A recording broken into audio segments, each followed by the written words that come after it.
Hi guys, today is my video vlog watching. So nagbablog naman ako dito sa highway. So ako lang mag-isa yan guys. So kaya minsan huwag tayong matakot sa ating sarili. At huwag tayong negative, always positive. So ayan yung person nyo guys. May nakita akong gripo. So kailangan ko mag-inom, magilamos, magmumog para hindi maamoy yung ating bibig at bunganga. Wow, ayan.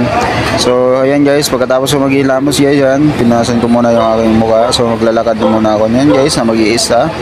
So, galing din kasi ako niyan sa pagmamassage. Nag-home service ako. So, papunta na ako dun sa terminal niyan guys, habang naglalakad ako.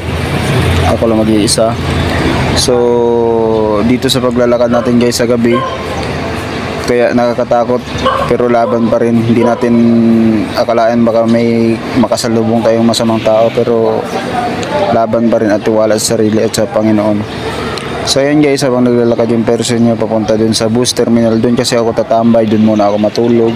Kaya diskarte sa buhay, wag tayong malapit na ako dito sa bus terminal. So nandito na pala ako sa bus terminal guys. Yan, diyan ako matutulog muna guys kasi katapos ko mag-massage. So ayan yung aking diskarte, pag wala akong massage natutulog ako sa mga terminal.